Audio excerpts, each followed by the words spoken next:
Bavarian Ice Arena here in beautiful Koenigssee, Berchtesgaden, Germany.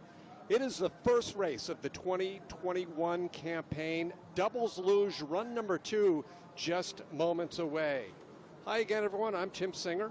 The temperature hovering just around freezing, both the air and the temperature here in the Bavarian Alps. As we get ready for run number 2, I'm pleased to announce my co-commentator for today's competition. Together we've got way too many years of sliding sports commentary for anyone's own good, but it's great to have alongside, from the UK, Martin Haven. Welcome back, Martin. Hey Tim, glad you shied away from the statistics that we discussed yesterday. Yes. So this challenging natural ice, refrigerated ice track has thrown up some interesting final runs over the years, and this is no different. Our top 3 see our World Cup points leader, Thomas Stoy and Lawrence Kohler, in 3rd place. They're 1800ths off the lead, but it looks like a 2-horse battle for gold. Last year's winners on this track, the world champions Eggert and Benneken, ahead of our Olympic champions and hometown heroes who took silver last year, Tobias Wendel and Tobias Alt. And the battle between the top 2, 26 thousandths of a second. 24 sleds go in our second heat. They go in the full field order, reverse of their performance, so we go last to fast, starting with Hoy and Lekovic of Ukraine and ending with the Tobys. Of course, normally there'd be a huge crowd of Bavarians in from Berchtesgaden supporting them, but with the current COVID crisis, it is a very different looking scene around this beautiful track. Nearly noon in Germany. You could bet a lot of the crowd would be on their 6th or 7th Glühwein by now, and really in a festive mood as we eagerly anticipate the Germans, the last 2 sleds to go. We open it up with a pair of Ukrainians. Yeah, this is Ihor Hoy in front and Rostislav Lekovic behind. They came through the Nations Cup qualifying yesterday, made it into the field, 24th place. And a great view there of the start ramp and then the settle as you immediately can't find yourself in the very first turn. It's a short ramp and it gets busy instantly. And that is the nature of this track, Tim. It is a real driver's track. It's not a glider's paradise. You have to be on your A game here every run. That's correct. Nice exit of S4. Not so much a short ramp as it is very little decline. So a lot of paddles. And just how many differs, it's really the comfort level of the athlete. I have seen as many as 11 paddles by lugers from that lower start. Isn't that incredible? And you see the women as well. Some of the German women who are particularly experienced will be paddling into turn 1. That's correct. Well, let's see how this shakes up from their first run, which was a 53.981. Look at that, quite a bit better. Obviously, they had mistakes, which put them in 24th place. That's 1.6 seconds in front of heat number 1 for Ukraine. Well, start draw number 2 shows that they were early in our draw. They weren't our first sled, but they kind of finished where you would expect based on their performance in the Nations Cup race yesterday. However, as you say, that is a big improvement. Now, the track will have had a little bit of preparation between the heats, a fresh spritz, so they'll get the best ice that is available. And here in Berchtesgaden, it's always good ice. Opening our program this morning was the pair from Moldova, Ionut Siscanu and Julian Oprea. 3.10 their start. They started 45 thousandths quicker than the Ukrainians, and they ended up nearly 0.6 of a second ahead of them. And while we get a moment here in the early action, again, a welcome to our viewers watching from around the world. If you have comments, questions, insights, or corrections, you can find us on Twitter at Luge Announcer. Also email us at luge.announcer@gmail.com. And a shout out to Angela watching this morning in Germany. And our good friend, 5-time Olympian Shiva Keshavan, the Indian, who is watching from his home. I know Shiva spends a lot of time in Italy now, so I'm not sure where you're watching from today, but great to hear from you. Nice run out of the Kreisel. 106.8, we'll see speeds at 111 there, so they're 5k short of our potential medalists. still in the green over the Ukrainians, Hoy and Lekovic. So this looks like, oh, they drop behind to the line. They're not going to get it back. And wow, look at the way that time went away. A half second went away down there at the bottom. They were 6/10 ahead in the first heat. They come across the line 4/10 back. So over that one run, they lost a second to the Ukrainians. Well, the lower labyrinth can give it, like with Egert Venikin, and it can take it away, as we just saw with the Moldovan team. Although that was a pretty exit of the 4 S's. We saw his head up. He's watching all the way. Constant little changes on the steering. That means that he's either not quite got the right line or not quite confident he's got the right line. Youngest duo in the competition, not by much. There are a few who are a long way from being able to rent a car. This is Romania's Mircea Turia and Sebastian Mocha behind him. 3:059 their first start. 19-year-olds, but we do have a 17-year-old competing in the women's race tomorrow, Selena Egla, Madeline's younger sister, making her World Cup debut. And of course, we're now into sons and daughters of sliders Absolutely. who are of our vintage, Tim. Oh, real problems in the S's, and this will see them just hemorrhage time. Now it is a fight for survival, because this track, and they've gone. They didn't survive Keilstein.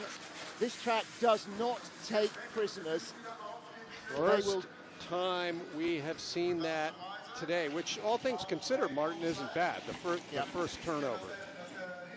Well, they will trickle down to the low point of the track. They are probably not going to have enough speed to get to the finish line. Might just make it. It's not a a big hope uphill. in hell. They're clean right now. All right, so they'll be trickling up. They'll get a finish, but there is no way they're going to make it up the incline. Oh, and again, adding insult to injury. Well, literally, Martin, insult to injury, because yesterday or 2 days ago, one Romanian tested positive for COVID, only the 3rd time this year for an athlete. So it's been a rough week all around.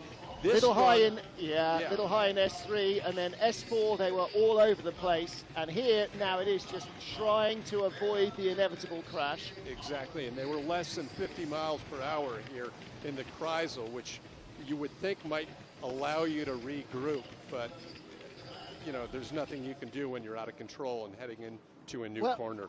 You know, we bandy these speeds around, don't we, Tim? Think about it, in your own life. On a toboggan, doing 50 miles an hour down not a snowy, an icy slope. Yeah, once control's gone, it stays gone. Good point. It's just, you know, we talk about these things. There's going to be a 2-minute track hold now while the track crew help the athletes and their sled out, but also while they just check to make sure there are no dings and cuts in the ice. You see the jury member there behind the wall just talking to the team.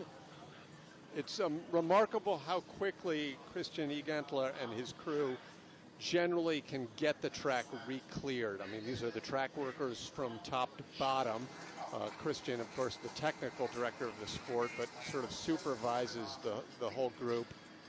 And this is about as long a hold as I remember so far this season, Martin, and that includes some crashes that were quite a bit more spectacular than the one we just saw. It kind of depends to a degree on how the crash happens. There's a great aerial view of this track. It's in the shade of the Grünstein Mountain, which is the big edifice right behind that you see towering up when you look back up at the start. There's the Kreisel twisting around there. And usually this place is just swathed in snow. Going back to a green track now from our 4th duo. This is Filip Vejdek and Zdeněk Pekný from the Czech Republic. And these guys with a 1.8 second advantage from the first heat over our current leader, beg your pardon. One top 15 this year. Unfortunately for them, that was not in one of the sprint weekends. That was a 15th place in Altenburg. But they've had pretty solid, consistent, if not marginal results, with an 18th and a pair of 19th place results. So as they drop down into the first corner, you could see they were 2 seconds clear. Now their target is not to hold off our current leaders, the Ukrainians, who were first on the ice, but to try and move up. They're about a tenth behind the Polish duo, but I'm afraid hopes and aspirations may have taken a bit of a hit there. Well, they're skidding still up and down in the Kreisel, which could make this exit kind of interesting. Yep. And the problem is there is nowhere to rest. This is a little bit like Altenburg. There is no breathing time here at all. It's corner, corner, corner, corner, corner from top to bottom. No doubt. I mean, the exit of S4, as we've seen, that's one of the big spots, but also the exit of Kreisel, the entire lower labyrinth, which we just saw.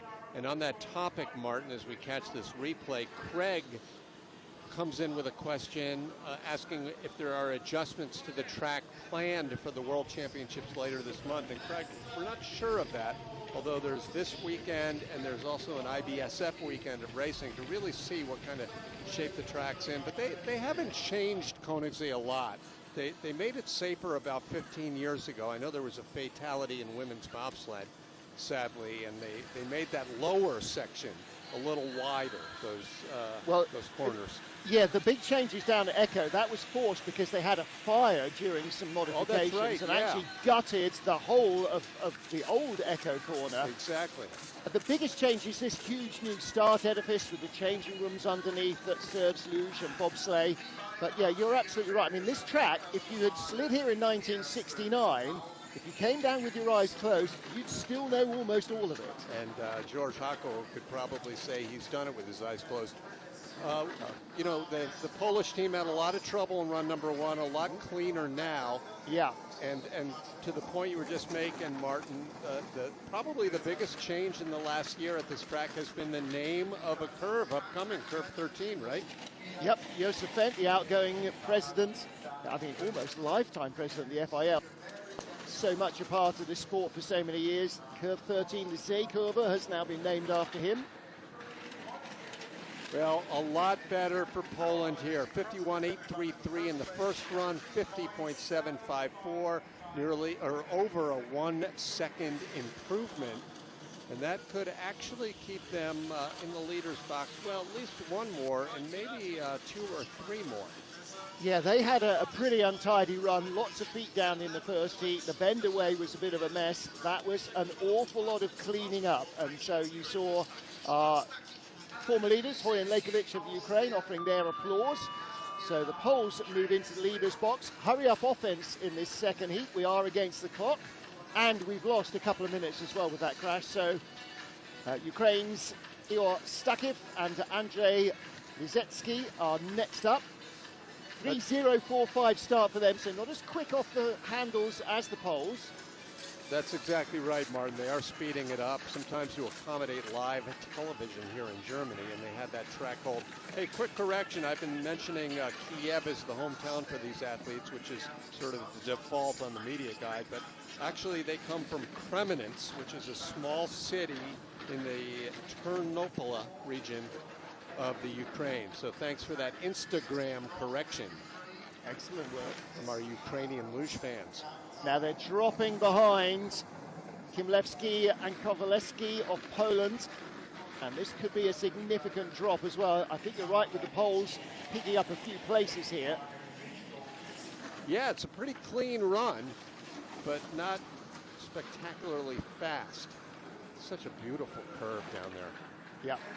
Great looking track, whatever the angle is. I mean, photographer's paradise. Every single shot you take here, whether you're a stills or a video photographer, is fantastic. So our leaders remain Kimlewski and Kowaleski of Poland, and Igor Stakiv and Andrei Lizetsky of the Ukraine drop into second place ahead of their compatriots. Big steer here.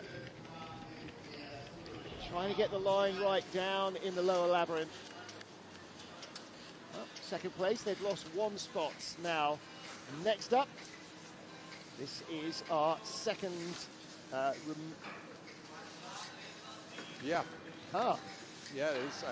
We had referred to the Romanians earlier. No, So we had an improper yeah. graphic. These are the Yeah, we did. Austrians. Yeah, Gott and Right. Schulp. Confusing the living daylights out of a simple man. Yeah, so start draw number 8. They were again among our qualifiers. 1.3 seconds off the lead. 4 tenths in hand then over the poles from the first heat, and half of that has gone already, which shows you what a disappointing first heat our Polish duo had. They should have been much higher up the order.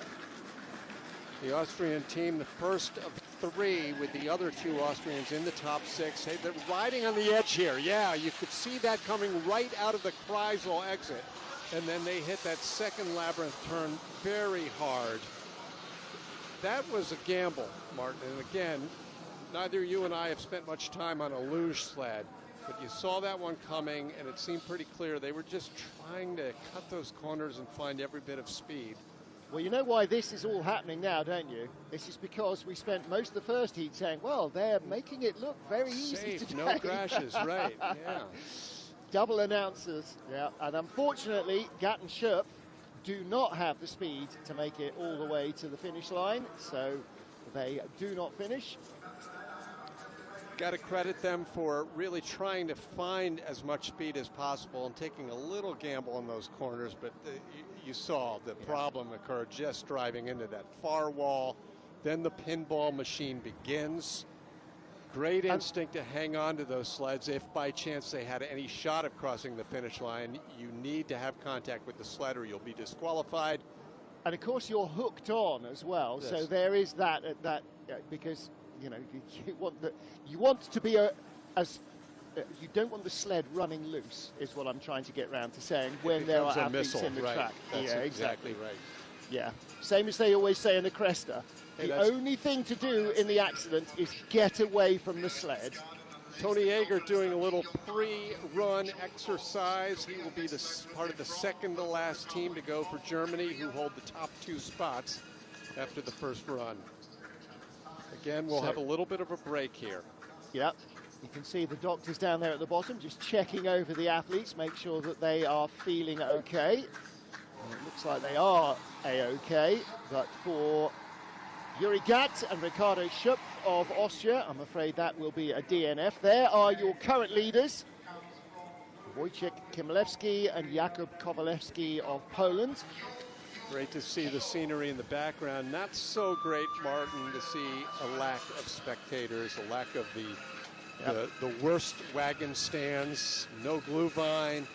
Well, they're they're all there, but they're closed, which is a shame, and tough for the coaches as well. You know, nowhere to hang out and take notes. Right. Usually that sausage stand. That's what, about a 10-foot walk from our commentary cabins. Yep, exactly right. Park Yin-jong and Cho Young-young of Korea next up. And again, with every sled, you're looking at a bigger and bigger first heat advantage over the current leaders. They were 7 tenths up. Just 3 tenths of that remain as they get into the S's. It's great to see the Koreans here. They were not sure they were going to compete in the first half of the season. They finally got the clearance a matter of days before Innsbruck, and they ended up hanging out here in Koenigssee throughout the holidays, rather than take the chance of traveling all the way back to East Asia and returning for the second half. 1200s in front. They are losing time hand over fist. Decent looking line through Echo, avoids the wall on the exit, out of the seal curve, final turn, across the line, just 65 thousandths in front. Well, now the Koreans, like everybody else who's gone so far, qualified via racing in the Nations Cup yesterday. The Poles did not. They were among our seeded teams, right, yeah. And so they hugely underperformed in the first heat. Now they're trying to work their way back up the order. Will they pick up any more? We'll wait and see. This is Tomas Vavacek and Matej Smic from Slovakia. All results this year so far for this pair between 16th and 20th place, which is exactly where they sit right now in the number 16 position after run number 1. And again, they qualified through the Nations Cup yesterday. Where did they end up? They were actually only 6th or 7th in the Nations Cup race yesterday, so Again, they've outdriven their performance a little bit, so let's see if they can hang on in front of the Koreans. Both just 21 years old, part-time students, part-time lugers. Nice job on the exit of 4. Head peeking up a little bit, that's okay if they can stay off that bend-away wall, and they do, into the Kreisel. And building the advantage. They went from 3/10 up to 4/10 up. 109.7 is decent speed in this part of the field. Good exit off the Kreisel, down through the lower labyrinth. This is going very well. Should have added another 10th. Little wild coming off Kehlstein and into Echo. Making their way now to the finish, still in the green, 2/10. Yeah, it got a little loose just on the exit of that lower labyrinth. That's where the speed went away, but they hang on. And a big smile on the faces of Thomas Wawrczak and Matej Smidge. 6th in the race yesterday to qualify for this one. And ahead of them in the medals in the Nations Cup race, 3rd fastest sled yesterday, Chris Madster and Jason Turderman of the USA. First World Cup of the 2020-21 season for any North American team. These guys have been champing at the bit at home in Lake Placid, desperate to get racing again. Great to see them here. And Tim, as we said, you know, the coach said, well, we're hoping maybe for top 6 finishes. I think they just want ice beneath the runners now. That's a great point. And that was actually the Canadian team, who we'll see in a moment, their first race as well. Chris and Jason had a couple of podiums last year in team relay, but frankly, they're still looking for that consistency as a doubles team. USA had 5 of its 6 doubles athletes retire after the 2018 Olympic Games, leaving just Jason Turderman to find a teammate. And they have a young team as well back home in Lake Placid, hoping maybe to get over for some World Cup action. I guess a lot of them will be watching this as well. The ifs, buts and maybes of 2020 and the COVID crisis have produced a very strange season. In the green over the sliders from Slovakia. And how much will they be ahead by? Full 10th of a second, yeah, that's a good advantage. Now the splits are roughly a 10th of a second from sled to sled as we make our way down through the next 4 sleds. So I think that the best that Chris and Jason can hope for is maybe to move up a couple of spots, 13th place, 12th place. But any improvement, as you know, Martin, in run number 2, at least you walk away that weekend feeling a little better about your performance. Kind of busking it a little bit down in the lower labyrinth, but they got away with it, so that's good enough. Next up, Vladislav Yashikov and Yuri Prokhorov, and these guys have got to be around as long, at least, as Chris Mazda and Jason Turderman, but they've been sliding as a duo their entire career. And that makes a big difference, that intuition that they share. Yeah, they have been competing on the World Cup respectively or together since 2007, which, as you said, that's right about when Chris and Mazda and Turderman were actually a partnership 10 years ago before breaking off to other teammates. Yeah, that so often happens, doesn't it? You start together in the junior ranks, come up together, then you know, the team sort of splits 2 good sliders and adds 2 new ones in to give you 2 teams. 74,000's up. This is going to be very close, and they're in trouble. Just get away with that, but I think that is the end of their run in the green. We will see. They're still there. And they fall back. Yeah, you were right, Martin. And as I said before, the Russians, that's sort of their MO. They want to just ride. I hear the term fly or die a lot. I hear that from our athlete co-commentators. I'm not so comfortable using that term in this sport. But that is sort of what they do. They take every risk possible, and sometimes it pays off. In this case, it didn't. Yeah, and that all started at the end of the bend away into the Jena curve. So many times, I always think when you see the accident happen in the lower labyrinth, that's like the plane hitting the ground. The accident started a lot earlier than their final point of impact. Next up then are our Latvian duo, Oskars Gudramovics and Peteris Kalnins. Those guys again seeded. They didn't come through the qualifying field. Well, they had a fourth place finish a couple of weeks ago in Winterberg. That's one big reason why they're seeded. Let's get a question out to our viewers. Come in with a good analogy for fly and die, so we don't have to say fly and die. Some sort of replacement saying, and we'll use that the rest of the season. Well, motorsport, they always say win it or bin it, okay, which is a crash, so yeah. 1:10.4, good speed from the Latvians, still in the green over our American leaders by 35 hundredths, and this is good to go into the leaders box. Unless there's a catastrophic error off Echo, he avoids the wall, straight up into Zeal curve, and our new leaders are the Latvian duo by 59 hundredths. That was a big second heat. What was their first? 50.88. They come down in 50.74. So it's getting tighter, but it was the fastest run here of run number 2, and they will be hopping on a plane with the rest of the luge world and heading home. These two are from the capital city of Riga, and the flights, chartered flights for all of the lugers, Monday morning, 7:15 a.m. up to Riga in their COVID bubble. Gotta love those early calls. Next up, Alexander Denisev and Vladislav Antonov. The Russian duo with only 98 thousandths of an advantage. So a fraction under a tenth of a second ahead of our Latvians. And although literally the Latvians are heading home, for the Russians, Sigulda is equally a home track. Very much so, no doubt about it. Historically, obviously, in the former Soviet program, but even still, many of the Russians have their best results in Sigulda, including Semen Pavlichenko's World Championship in 2015. And they tend to end up spending much more time sliding in Sigulda pre- and post-season than they do at their Russian track in Sochi. 1:11.0, first time we've seen 1:11 in the Kreisel.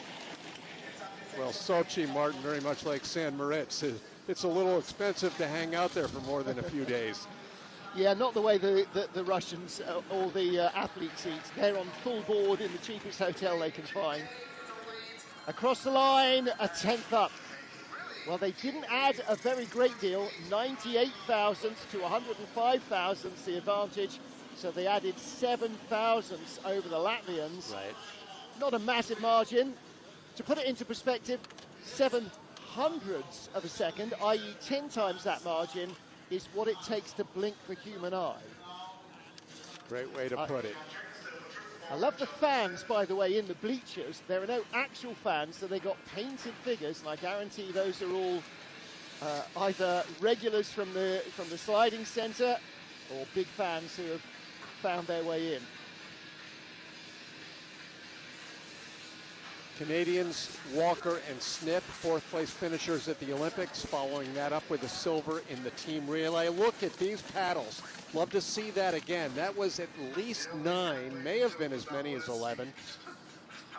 Got to carry that speed in. They're 34 hundredths up on the Russians, but their target is just 6 thousandths in front. The next sled from Germany. Tristan, the top man, is a helicopter pilot, and Martin, he told me once that the maneuvers with the hands to turn right and left are the exact opposite of luge as they skid down here in the lower labyrinth. That's a real shame. They were 36 hundredths up, and that, I'm afraid, is probably not going to help them move up a spot. They aren't going to hold on in front of the Russian side. The speed is gone, and they're not going to manufacture it uphill, and he's in trouble there as well. They fall 7 spots back and likely out of the top 20. That's a real shame for Tristan Walker and Justin Smith. Now, whether that was a setup issue because they had problems, well, when your speed is low, it can be as difficult as when your speed is high in corners. But here we go. This is down into the lower labyrinth, and it's all again from the exit of Kailstein through the Kreisel. Their second pressure in the Kreisel was very high, and so that left them late out of the Kreisel, hitting everything in sight in the doodles. And they will be in the top 20, but no better or no worse than 18th, but disappointing second run. These are the guys they were chasing, just 6 thousandths faster, and in their first World Cup of the season, Robin Goika and David Gam So the first of our German duos. No World Cup victories in their years in the sport, but a lot of podiums for Robin and David, and it's just good having them back. Robin, one of the most fun guys to have trackside, always in a good mood. And they were the winners in the Nations Cup qualifying race yesterday. So in the top 10 after the first heat, this is where it starts to get serious. They'll look to try and pick up one, maybe even two spots. It's pretty tight at the bottom of the top 10. Well, they're coming off just such a disappointing 2019-2020 season with just one podium in all of the World Cup races, 9th at the World Championships. They acquit themselves pretty well in their World Cup debut this year. And that is a big second heat. That is 0.2 of a second faster than they came down on their first trip. That's a big advantage. That could be 2, 3, 4 spots. Which is huge because, as you were saying during run number 1, Martin, there you have the young Germans, the junior world champions, Orla Munder and Grubitz, and they will be battling for that third and final world championship spot with Goyeka and Gam. If the two Germans had gone 0.2 quicker in the first heat, they'd have been 5th, not 10th. That's what a difference it could make. So Kashkin and Korshunov now of Russia, they were just 12 hundredths of a second faster, and they're 73 thousandths behind. They're 12 thousandths faster, beg your pardon. And already in the red, but a nice exit, tucking that head back. Let's see how they handle this Jenner curve. Well done into the Kreisel. Bit busy driving on to the bend away. 1:11.2, decent speed. Now, the Kreisel exit is going to be absolutely key. Trickling down through the low labyrinth, a little late in the third of the S's there. Not going to get the speed back, I don't think. Needs a clean exit out of Echo, just brushes up against the wall. That means a little more steering to correct, little more steering there as well. And they are in second spot, but look at the gap. 1,600, 1,700 back, yeah, and they were 16 thousandths or 12 thousandths up, so they've lost a lot of time, and that should see Goyeka and Gam in the leaders box for another maybe 3 or 4 sleds. That'll be interesting to see. They're making themselves comfortable, as you can see. Masks on, that's required. Hey, we got our first submission, Martin. Fly or cry? That comes from Luge moms watching this morning in the USA. I like it, fly or cry. I do like it. I'm psyched to hear some more ideas. Heading into the serious end of the field now. And this is the first time we'll see an Italian sled, Manuel Rieder and Simon Keinzwaldner. Good quick starters, 2.89 in the first heat, and they pretty much matched that in the second. Yeah, while they didn't have the top 3 spots, the Italians had the most depth among the top sleds in run number 1, 3 in the top 8. And really nicely done out of curve 4, or S4. It happens so quickly, and there are usually so many problems there. Let's see the speed at 110. A little low, 110.8, should be 111. I mean, we're talking fractions, but we are talking fractions. Only 4 thousandths up. They're not going to hold on. They didn't have the speed in the Kreisel. They're not going to make it uphill here out of Echo. They'll be in the red at the line, but by how much? Still green, and by 5 thousandths of a second. Well, you went out on a limb there, Mark, by saying they were going to be in the red, but you were right in the end. Your gamble paid off. Only just. I just didn't think they had the speed in the Kreisel, and if it's not there, it's just not there. Let's take a look here. This is in the lower labyrinth, down in what the Canadians refer to as the doodles. 5 thousandths of a second. It is ridiculously tight. They recovered very well at the bottom. But as we get into our final 7 sleds in a snowy Koenigssee, the lake on the left, the mountains on the right. Here we go. Ivan Nagler and Fabian Malaya for Italy, our second Italian duo. 7th after the first of our 2 heats. 42 hundredths out of the lead.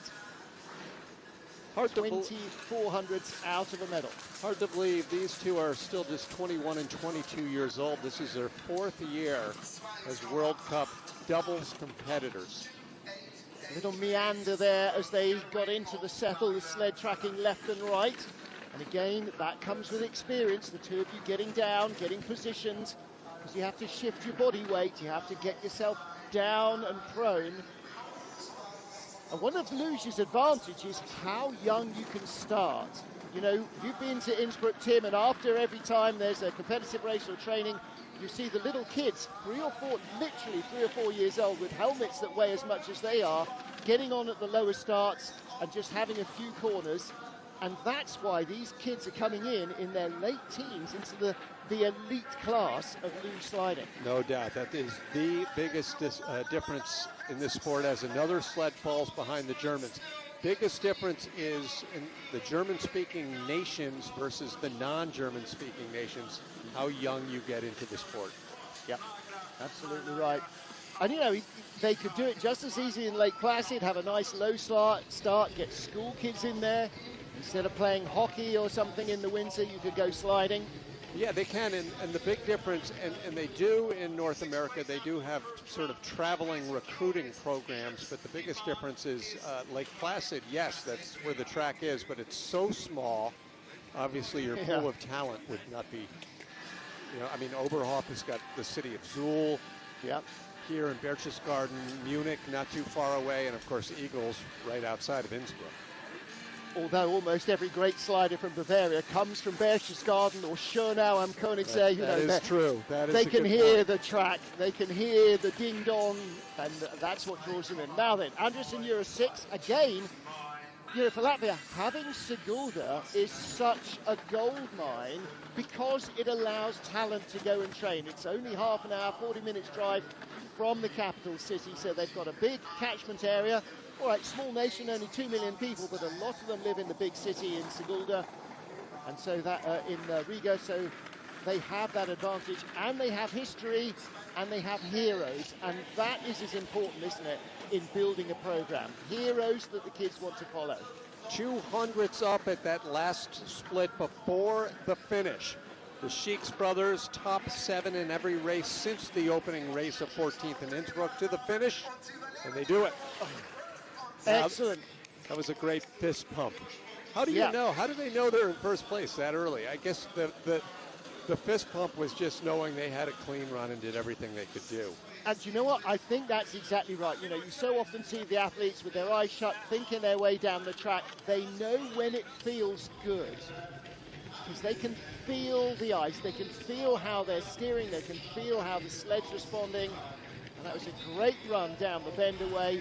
And here in the lower labyrinth, straight down the middle. You want to be like a stream, meandering down through those curves. So the Six brothers are our leaders. There's the Josef Fendt curve and some of his sliding achievements, overshadowed by his post-sliding career. Now, Ludwig Rieder and Patrick Rassner, who are the start record holders with a 2.809, are just 6 points ahead of the Six brothers in the World Cup rankings. So whoever finishes in front moves in front or stays in front. So this is a battle to be in 4th place in the World Cup standings after this race, in the Gesamte, the overall standings. And the fastest start time of the field so far, despite just 7 paddles. So they've got their strategy. Let's see how it works here out of S4 and a big skid. Good recovery, but that friction will cost them time and perhaps their spot. Well, what that start tells us is never get into arm wrestling these guys in the Berchtesgaden Hofbrauhaus, because you're going to lose. Well, the Italians have had Tatjana Hofner, one of the greatest starters in the history of the sport. She has been coaching Italy this year on that one aspect of the sport, and it has paid off. 31 thousandths behind. Big steer there as well. You see the knee come up. If you haven't got the speed you normally carry through those lower corners, you have to steer harder, you have to steer differently.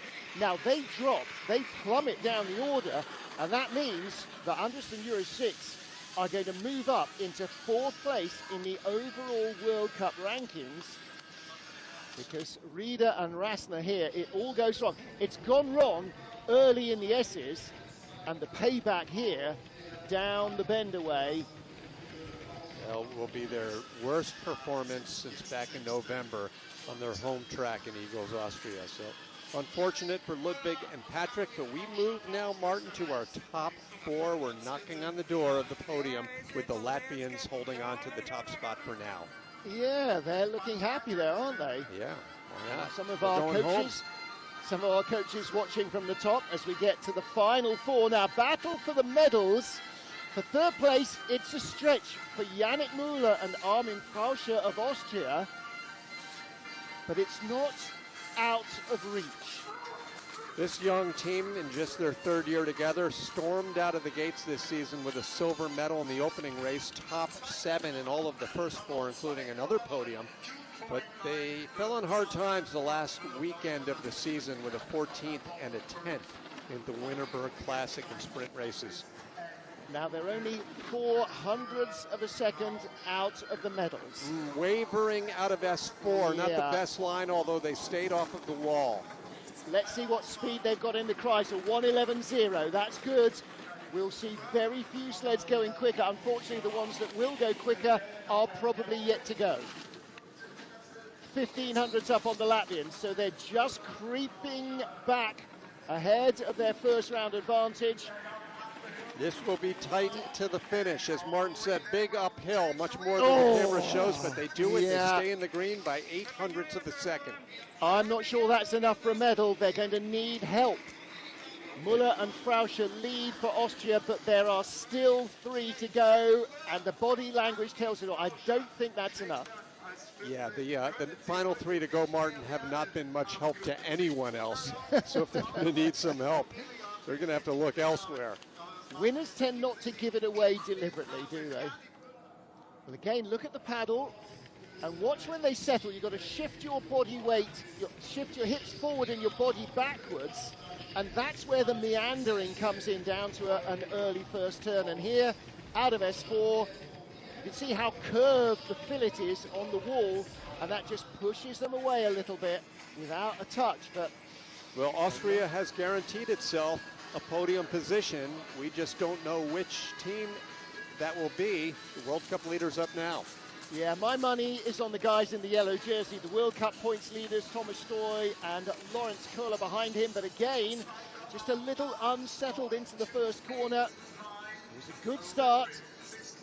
How dominant have these final 3 sleds been? This one and the 2 Germans have followed. They've won 15 of the 18 podium spots, or 13 of the 18 podium spots this season. Yeah, nobody outside of our final 3 has won a race this year.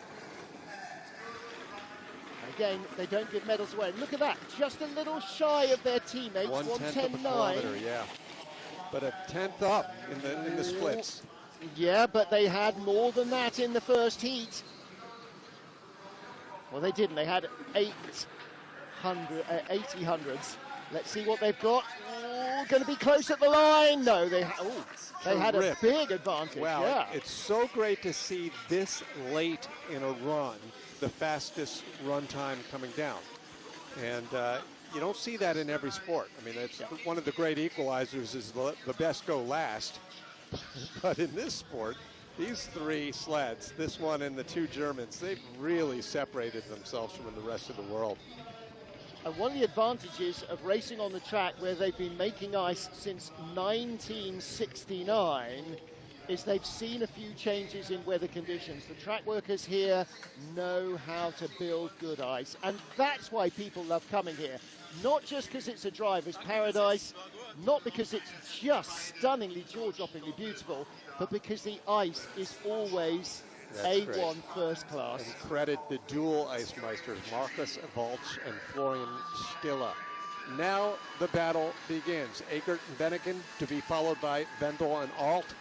We set it up before, we'll tell you again. These 2 great German teams, Olympic medalists and world champions, they each have 45 career World Cup wins. Let the fight for the top of the world begin right now.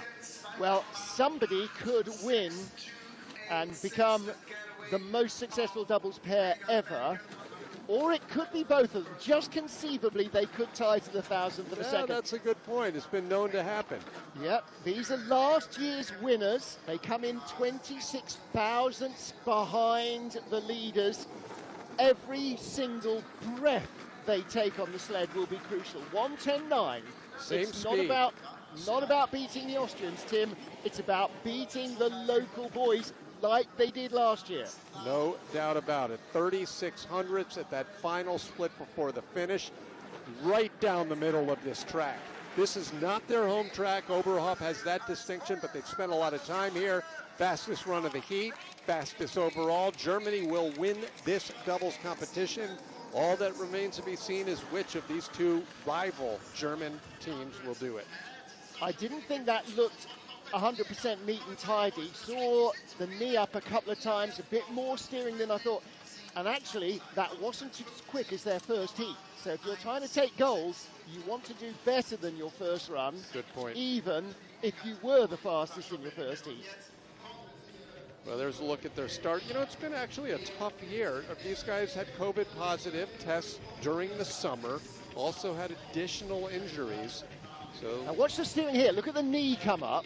That's a big steer going on as they get into the lower labyrinth. And we saw it again off Echo. So they didn't have top speed in the Kreisel, and they just gave a bit away. They will take at least a silver medal, and as you say, Tim, Germany will win in Berchtesgaden, but will it be the duo who won last year from Oberhof, boo, or the heroes from home who took silver last year? Hooray! and I'm filling in there for the local crowd. yeah, I obviously. know you are. And what makes it even more intriguing is the track has never necessarily dictated which of these two teams is dominated. Eger and Beneken have won plenty of races here in Bavaria, and the Tobies have taken their fair share in the eastern part of the country. Yep. Okay, so here we go. The Olympic champions, the first heat leaders. They want to retake their crown here in Berchtesgaden. And the world champions, the reigning champions, Eger and Beneken, are current leaders. The gap between them was 26 thousandths, now there's 7 thousandths. They're in the red. They need a perfect bend away. They need a perfect Kreisel. 1:10.7. Not as much speed. It's all going wrong for the Tobies. They do know this track. They did find speed below down, but I don't think it's going to happen today. 400s back. From 7 thousandths to 41 thousandths back. If there's a shortcut, they better find it fast. No, they're in trouble. Too much steering out of Echo. They're going to lose again. Celebration down there at the finish. Tony and Sasha, Egert and Beneken, win once again. It's their third victory in the last 4 races. Vendel and Alt will take a top 2 position. They will stay in the top 3 in the World Cup overall. Hey, we knew it would be a dramatic finish, didn't we, Martin? That had the hairs on the back of my neck standing up. That was big drama again from the Tobies. First heat lead evaporates. Well, I was going to say in the sunshine, but there isn't any. It's a bit of a shaky day. But here, see the mistakes again. Look at the work that's going on. The body moving down in the lower labyrinth. And you can see the grimace on Tobias Vendel's face there. And Thuringen, there's the cap. Lotto Bayern, the sponsors of the arena here and of the race, but Thuringen, that's the Oberhof club again coming out on top. So everybody back in Thuringen will be cheering, and there'll be a little bit of grumpy staring into their steins in Berchtesgaden at lunchtime. Vendel and Alt take second. Stoy and Koller needed a top 6 no matter what else happened to retain the World Cup lead. They finish in the bronze medal position, so they continue to be our World Cup leaders. And Tobias Vendel and Tobias Alt, our first heat leaders, dropped to silver. And a great showing for Goyeke